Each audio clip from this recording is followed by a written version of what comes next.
wherever I need.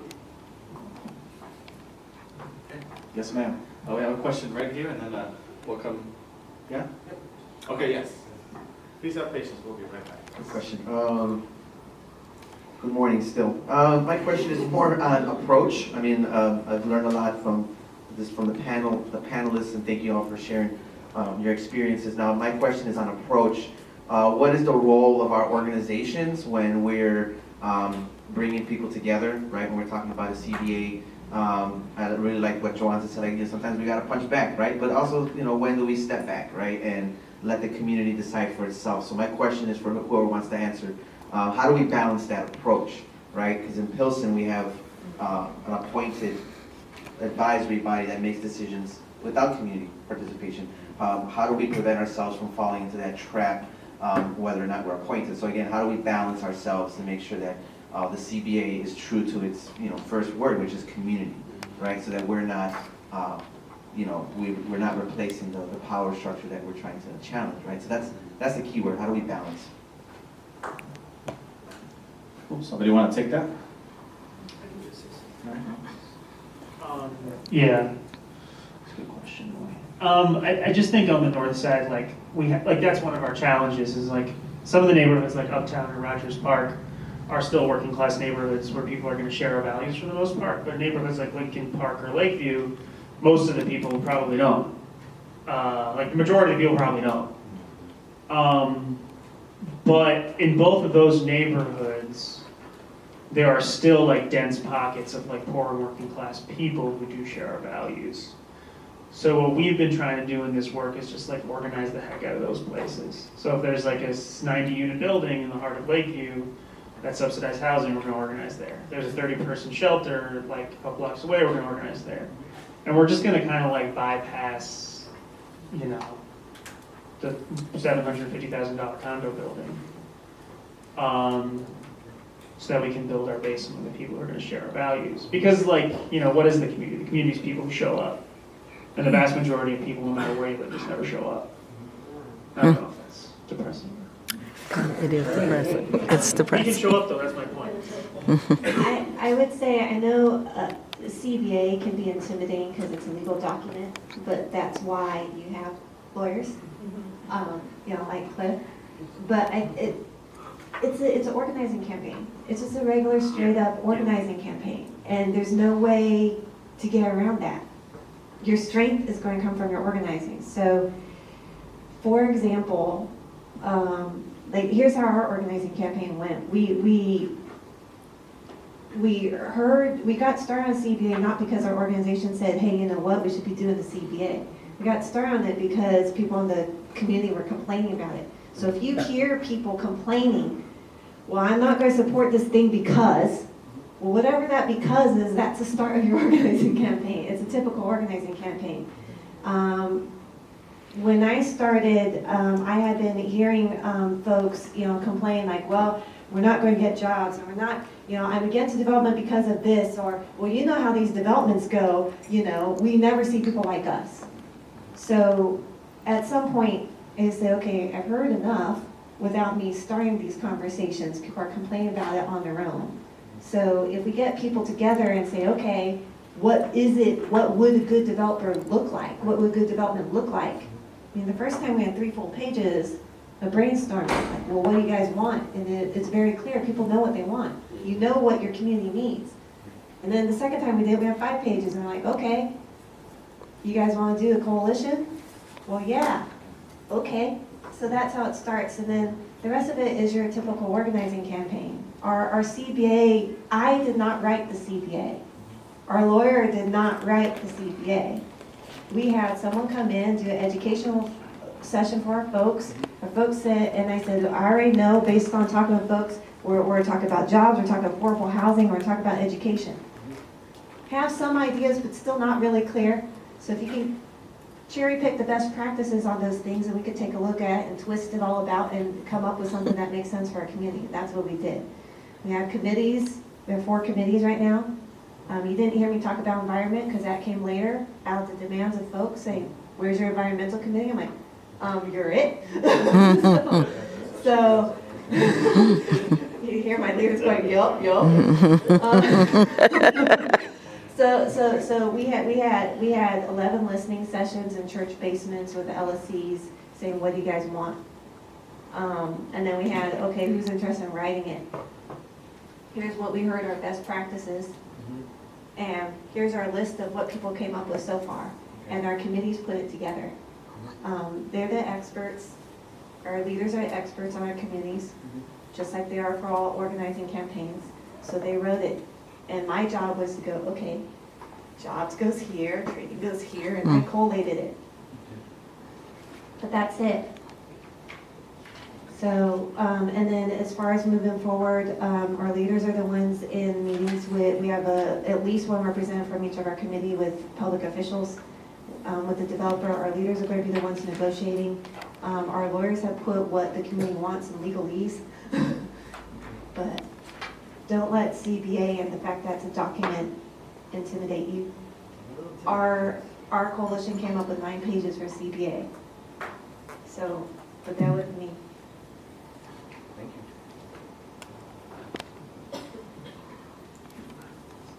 you. So I'm just going to add one last piece. Can everybody Yes. hear me? Yes, please go ahead. Yeah, okay. Thank you. Our fight was a coalition fight, and we had a couple of unions, we had local community organizations, had some other citywide groups, and if y'all have worked in coalition, it's a big pain in the ass, and it takes a lot of extra time to line up a bunch of different interests to get on the same page moving forward together. So we actually, in order to, especially because of concerns from the community-based organizations of an imbalance of power, because we had unions in the coalition who had lots of money and resources, we wrote a set of bylaws and official membership, you had to sign a thing to be part of the coalition, and to make sure that all the voices at the table had an equal weight. It worked very well. Cool, great. We have time for maybe 2 more questions. We've got one back here, and then one right up here. Good morning again. Mike Thomas with the Garfield Park Community Council. I'm sorry, I had to step out a couple of times, so I don't know if TIF was talked about. Did you guys talk about TIF and CBAs? I was just curious, your guys' thoughts on TIFs and TIF reform. Hey, I'll just mention a couple quick things. We're sitting in the Kinsey Industrial TIF. This is the 3rd most active TIF in generating dollars in the city of Chicago. $34 million, $39 million was just generated last year. In Garfield Park, where Hawk and I work and live, that's the number 9th most active TIF, or the 10th most active TIF in the city of Chicago. That's a Midwest TIF. So there's money in our neighborhood, and our developers are taking advantage of that. A quick example I want to use is the hatchery. This is a new development at Lake and Kedzie. It's a $34 million development. They got $8 million of TIF, so that's about a quarter of their project is TIF. That's kind of where we got shut out of the process with the city and the mayor's office, was when it got to those levels of negotiation. We had a lot of demands. We worked with Coco, and we appreciate Coco helping us out with some of our first strategic planning and developing our demands.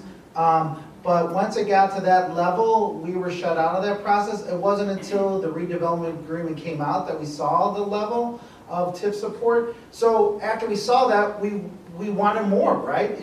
You're asking for a certain amount, but then you don't know how much money they're getting of our public tax dollars. And then you see how much they're getting at the final hour, and then you want more, but by that time, it's too late.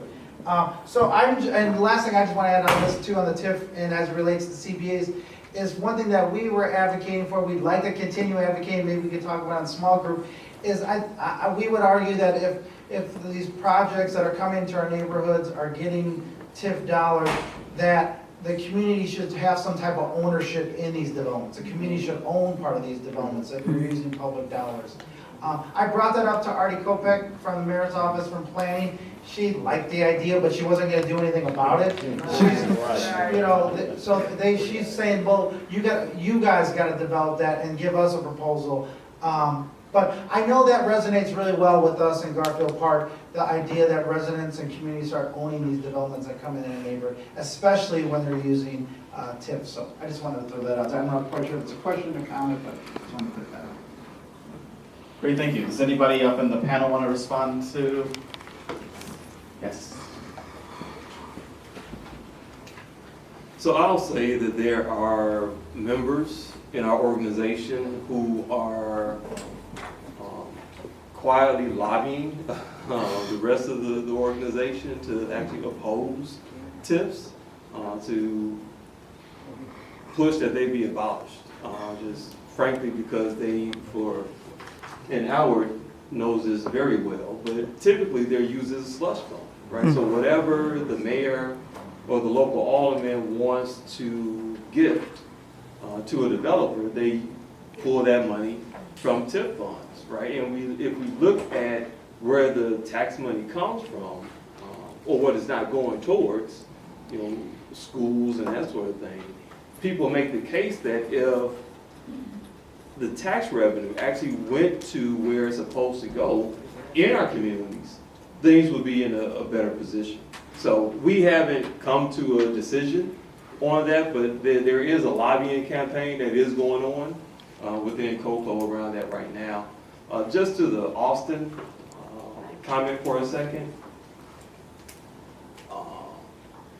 Gentrification, people talk about it as if it's a byproduct of a market economy, and it isn't, right? It is like anything else, is manufactured by people who want to see it happen, right? So you have real estate developers who want to increase their profit, and so the way that they figure out to do it is to take a neighborhood that nobody cares about, right?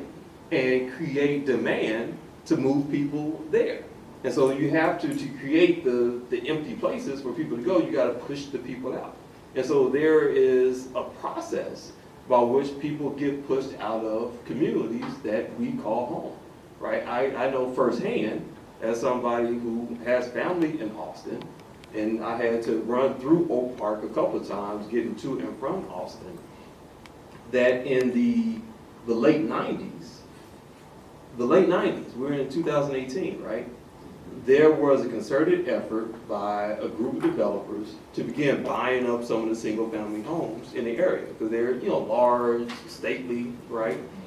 And you had block clubs that began to pass agreements amongst themselves that they were not going to sell to outside interests.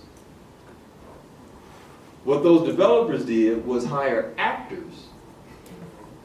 They hired actors to pose as young couples to go to these oftentimes older homeowners and say, we really love your home, we would like to buy it from you. And so that's how they began to get around that agreement that these block clubs had. Now, once people caught wind of it, they was like, oh no, we're not selling to anybody, right? Because we don't know who it is. But they had already lost some of their property through this process. And the way it came out was, the family you think you're selling to ain't the family who ends up moving into the house. So it's like, wait a minute, what's going on here, right? And so I'm just saying that to say, as we experience gentrification, we have to understand what it really is. It isn't something that just happens. It isn't something that we can just, all cities change, all communities change. No, they change because somebody wants them to change. Right? Inverness isn't changing, right? It's one of the most affluent communities in the country. It's not changing. Barrington isn't changing.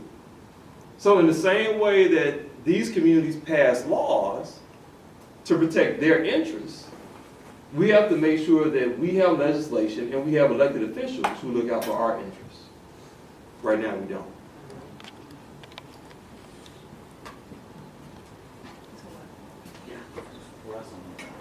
All right, here we go. Last question. I'm Sharon Payne.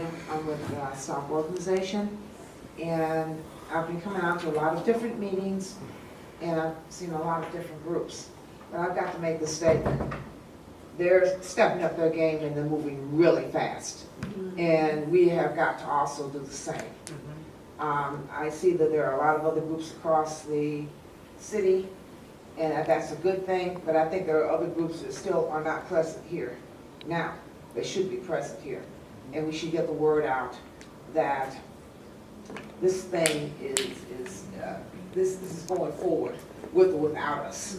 And we need to make plans as well, have a contingency plan, just in case we don't get across what we need to get across, because we have a short period of time, short window here that's going to work for us, and we're working on it. So I'm one of the people across the street from the Obama Library. They're using the Whisper campaign against us. Obama is a superstar, okay? He's a superstar across the nation with people of color, and with a lot of other people as well, And I voted for him myself, but the thing is, this person has really forgotten who actually got him elected. And we've got to remind these other people out here that he's a human being. He's not Jesus, and he's a human being with flaws like the rest of us. And I want to know how we can actually get that message out there without it being offensive to those who are still thinking of him as a superstar. And this is kind of like dealing with the pixel matter there, because you got signs that are up on lawns saying that, we're with Obama, we believe in Obama, and Obama came out and said, you're just gonna have to believe me, believe what I said, and he's a politician. We just can't believe what politicians say. So we just have to get out here, and I want to know what is our contingency plan in case we cannot get this CBA actually rolling like we want it rolling. We're working very hard to get it going, and I think one of the answers is to get more unity and show more groups across the city that it's not just this one little pocket of people over here or this little pocket of people over there. It's all of us together, and if all of us come together, then we're going to have a huge impact. So that not just one alderman puts it in maybe two aldermen's court, maybe the two bring it up, and put it on all of the aldermen out here. That's great, thank you. Does anybody want to respond to this comment?